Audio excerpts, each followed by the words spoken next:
This is the first time I'm in a communist country, and I could see the difference over here in terms of cleanliness, management, and there are some good upside which I see, as well as some downsides.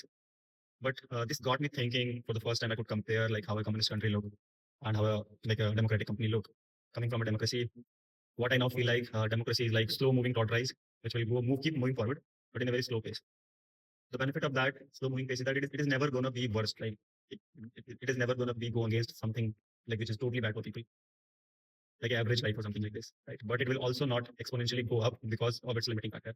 It's like work both ways. It saves you from certain things, and then also doesn't help you accelerate at the pace what you think like the other countries are doing. Whereas I see these communist countries like China, maybe Vietnam, you can count as well.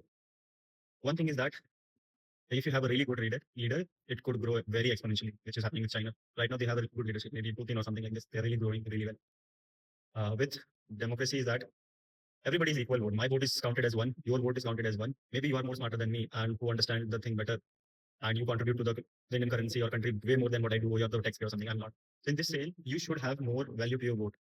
Somebody who is the leader of the house should have the value to vote, not everybody, because everybody doesn't have the same. In my case, I see my mother's sister has no interest in politics. It doesn't know who is doing what, who is not doing what. Like she doesn't like understand that, and she has to also vote, right? So they doesn't know, and they are like voting, but so that vote doesn't count. Like so, it should be like a percentage wise, like hierarchical structure where you vote your family head, and then family head decides the like uh, like the family heads decide who is the what do we say like I think similar. I think I don't, totally don't understand democracy, but I think this is the like family head now chooses the village head, and the village head chooses the like the above whatever ministers and they have, and then they choose the prime minister, something like this. I think something like this. So the voting system should have more like what do you say depth in it.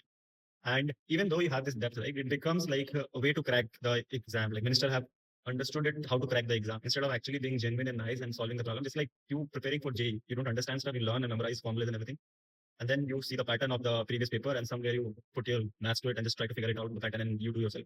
Some of them will like go through rigorous training coaching like a machine to that. But that thing but that was not supposed to make that way. That was supposed to make you naturally study for your things and science and maths and physics, and the test will be taken. You're not preparing for it. It should be the side effect, you pass it. This is how the initial test was prepared. Even the voting system was prepared. It's not like you have rallies and everything, and once you do again and again, one or two party understands the pattern, understands the feeling of the people, and they work upon it.